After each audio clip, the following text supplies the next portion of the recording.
바울의 복음서라고 알려진 로마복음은 바울이 제3차 선교 여행 때에 고린도에 잠깐 석 달 머무는 동안에 쓰여졌다, 그렇게 알려져 있습니다. 그가 소아시아의 에베소에 2년간 머물면서 그 사람들을 가르쳤던, 그 두란노 서원에서 가르쳤던 그 내용의 엑기스들이 그 안에 들어있다, 그렇게 말하는 많은 신학자들이 있습니다. 그래서 매우 교리적이고 논리적이고 그리고 신학적이지만 그 안에 정말 복음이 들어가 있는 귀한 말씀, 오늘도 그 로마서 11장으로 우리 함께 들어가 보도록 하겠습니다.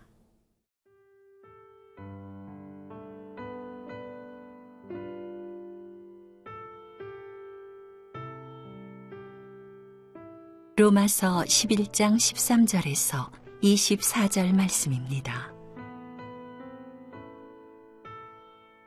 내가 이방인인 너희에게 말하노라. 내가 이방인의 사도인 만큼 내 직분을 영광스럽게 여기노니 이는 혹 내 골육을 아무쪼록 시기하게 하여 그들 중에서 얼마를 구원하려 함이라.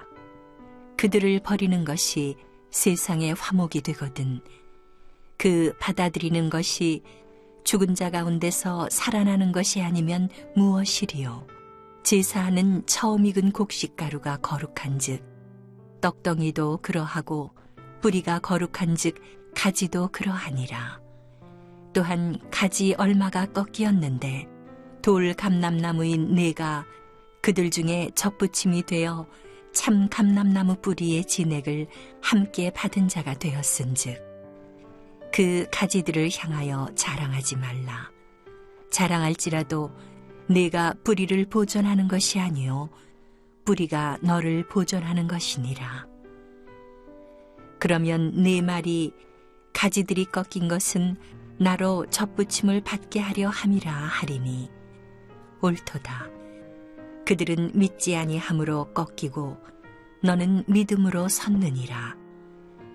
높은 마음을 품지 말고 도리어 두려워하라. 하나님이 원 가지들도 아끼지 아니하셨은즉 너도 아끼지 아니하시리라. 그러므로 하나님의 인자하심과 준엄하심을 보라. 넘어지는 자들에게는 준엄하심이 있으니 너희가 만일 하나님의 인자하심에 머물러 있으면 그 인자가 너희에게 있으리라. 그렇지 않으면 너도 찍히는 바 되리라. 그들도 믿지 아니하는데 머무르지 아니하면 접붙임을 받으리니 이는 그들을 접붙이실 능력이 하나님께 있음이라. 네가 원 돌 감람나무에서 찍힘을 받고 본성을 거슬러 좋은 감람나무에 접붙임을 받았으니 원가지인 이 사람들이야 얼마나 더 자기 감람나무에 접붙이심을 받으랴. 다메섹에서 처음 예수님을 만난 사도 바울은 이방인을 향한 복음 전도자로 부르심을 받습니다.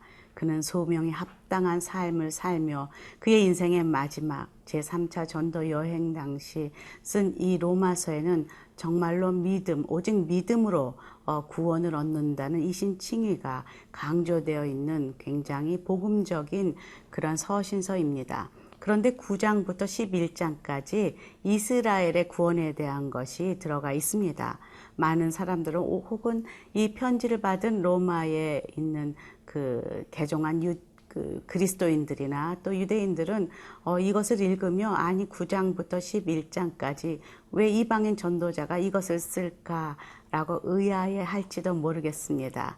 사도 바울은 그들을 향해 이렇게 말합니다. 13절, 14절입니다. 내가 이방인인 너희에게 말하노라. 내가 이방인의 사도인 만큼 내 직분을 영광스럽게 여기노니 이는 혹 내 고륙을 아무쪼록 시기하게 하여 그들 중에서 얼마를 구원하려 함이라. 사도 바울은 자신이 이방인의 선지자로 부름받은 것을 조금도 부끄러움으로 여기지 않고 그렇게 인생을 살아왔다는 것을 강조하고 있습니다. 그런 생각을 가진 자들의 생각을 멈추게 만드는 그런 선언 같은 말인데요. 그것은 우리가 사도행전의 그의 일생을, 그의 선교 여행의 그 발자취를 따라가 보면 의심할 여지가 없습니다.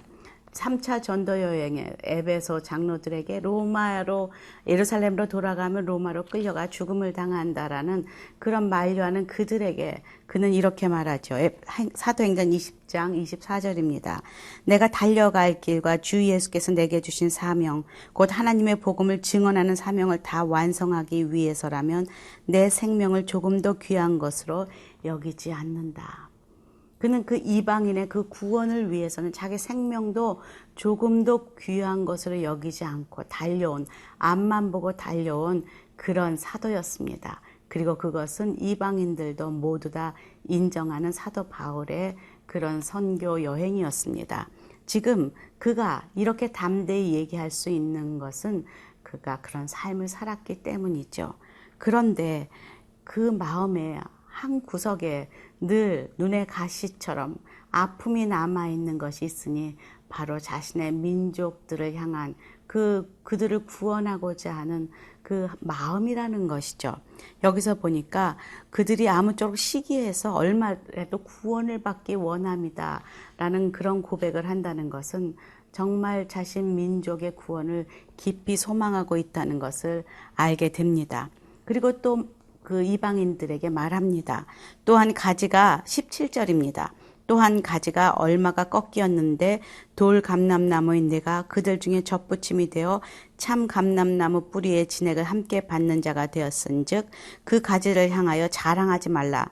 자랑할지라도 내가 뿌리를 보존하는 것이 아니요 뿌리가 너를 보존하는 것이니라. 돌 감람나무는 이방인입니다. 하나님을 예수 그리스도를 믿은 이방인을 말한다면은 참 감람나무는 선택받은 원래의 그 이스라엘 백성들이겠죠. 그런데 그 참 감람나무 뿌리에 그 택함 받은 그 뿌리에 그들이 띄어져서 참 감람나무 대신에 돌 감람나무인 이방인이 붙여져서 구원을 얻었다면 그것은 너희들이 자랑할 일이 아니다 라고 말하는 것이죠. 그것은 오로지 뿌리이신 예수 그리스도의 은혜로 그렇게 된 것이다. 선택받은 민족들이 끊어지면 너희들이 접붙임 받은 것을 너는 두려움과 떨림으로 감사하고 그리고 교만하지 말고 겸손하게 있으라는 것을 이야기합니다. 19절에 보면은 그러면 내 말이 가지들이 꺾인 것은 나로 접붙임을 받게 하려 함이라 하리니 이것이 우리의 생각입니다. 태도입니다. 늘 우리는 우리 중심으로 생각하기 때문에 하나님께서는 나를 위하여 있는 분이고 또 나를 구원하시기 위해서 존재하시는 분으로 착각할 수 있다는 것이죠. 하지만 사도 바울은 그들에게 말합니다. 높은 마음을 품지 말고 너는 도리어 두려워하라 라고 말하고 있다는 것이죠. 하나님이 원가지들도 아끼지 아니하셨은즉 너도 아끼지 아니하시리라 말씀하십니다. 혹시 오늘 하나님이 나를 위해서만 존재하는 분으로 착각하는 분 계시지 않습니까? 우리는 하나님의 마음을 알아야 됩니다. 하나님 마음에 그 사도 바울의 마음처럼 그 띄어버린 감람나무에 대한 그 가지에 대한 참 감람나무에 대한 아픔이 있다는 것을 느끼는 은혜가 우리에게 있길 원합니다.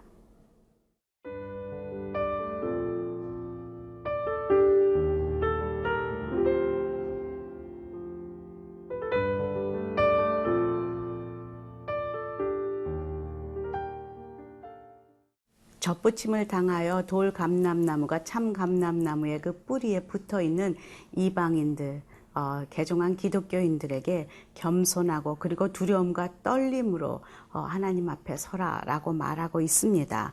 그런데 그 교만은 우리도 모르게 우리에게 찾아온다는 것이죠. 교만의 특징은 무엇입니까? 먼저 자신이 누구인지를 잊어버리기 시작할 때 교만이 시작됩니다. 처음 감사함으로 나 같은 죄인 살리신 그 은혜 놀라워 하면서 눈물로 주님 앞에 구원받았던 그 시절을 잊어버리고 어느덧 당연한 듯이 내가 참 감람나무인 듯이 그렇게 생각하고 있는 것이 교만의 시작입니다. 내가 죄인임을 잊어버리는 것이 교만의 시작입니다. 그래서 그 감사함과 기쁨이 어느덧 사라지고 자꾸 입이 나오고 불평이 되고 상대방을 비난하게 되는 그런 우리의 모습 역시 교만입니다. 또 처음 주님을 만나 기쁨으로 그 감사함으로 첫사랑을 느꼈던 그 사랑을 잊어버리고 이제 점점 희미하게 식어지는 우리의 모습, 그것이 바로 교만의 모습입니다. 지금 그것을 지적하시며 두려움으로 다시 하나님 앞에 서라. 참 감람나무인 이스라엘 백성들도 하나님의 그 은혜를 무시할 때 어김없이 끊어졌다는 것을 우리는 잊지 말아야 한다는 것이죠. 이런 사람들을 향한 바울의 충고가 있습니다. 22절 보겠습니다. 그러므로 하나님의 인자하심과 준엄하심을 보라.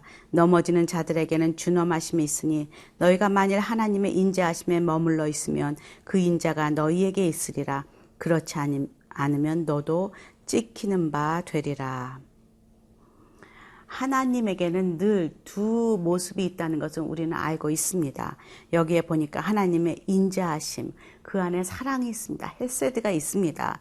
또 더불어 준엄하심, 공의가 그와 함께 존재합니다. 늘 하나님의 두 속성 가운데는 평화가 있으면 정의가 있고 은혜가 있으면 진리가 있고 복음이 있으면 율법이 있고 두 모습이 다 공존한다는 것이죠. 서로 반대 같지만 함께 붙어 있어서 사랑을 베푸시지만 죄 앞에서는 단호하게 끊으시는 거룩하신 하나님이심을 우리는 잊지 말아야 한다는 것이죠. 내가 나의 죄를 용서하신다고 매일매일 하나님 앞에 나아가지만 하나님은 우리의 죄를 싫어하시고 그리고 그걸 끊기를 원하시는 공의로운 하나님이심을 잊어버려서 자꾸 우리가 넘어지는 우리의 모습을 보게 됩니다. 하지만 다시금 우리는 기억해야 합니다. 하나님은 심판주 하나님이시여 우리의 죄를 용서하시지만 절대로 간과하시는 그런 하나님이 아니시라는 것이죠. 좌로나 우로나 치우치는 우리의 모습, 그 안에서 우리는 은혜를 값싼 은혜로 바꿀 수 있고 그 진리의 자유함을 방종으로 바꿀 수 있는 우리의 연약함과 불신앙이 우리 안에 있다는 것을 우리는 인정해야만 합니다. 24절 마지막 절에 이렇게 말하고 있습니다. 내가 원돌 감람나무에서 찍힘을 받고 본성을 거슬려 좋은 감람나무의 젖붙임을 받았으니 원가진 이 사람들이야 얼마나 더 자기 감람나무의 젖붙이심을 받으랴. 이스라엘의 회복을 소망하며 지금 하나님을 바라보는 바울의 기도입니다. 바울의 소원입니다.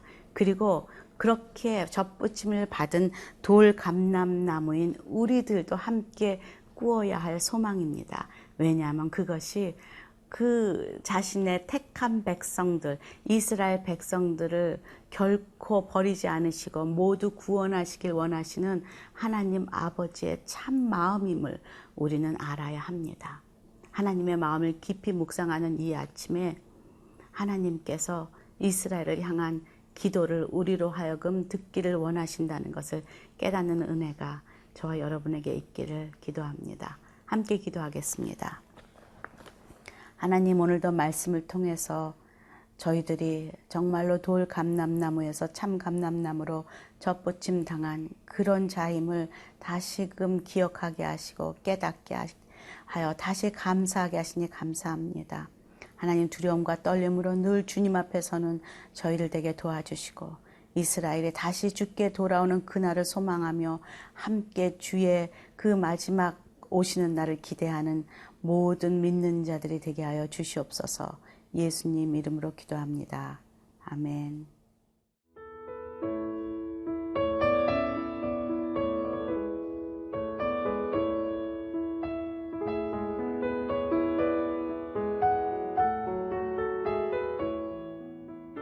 이 프로그램은 시청자 여러분의 소중한 후원으로 제작됩니다.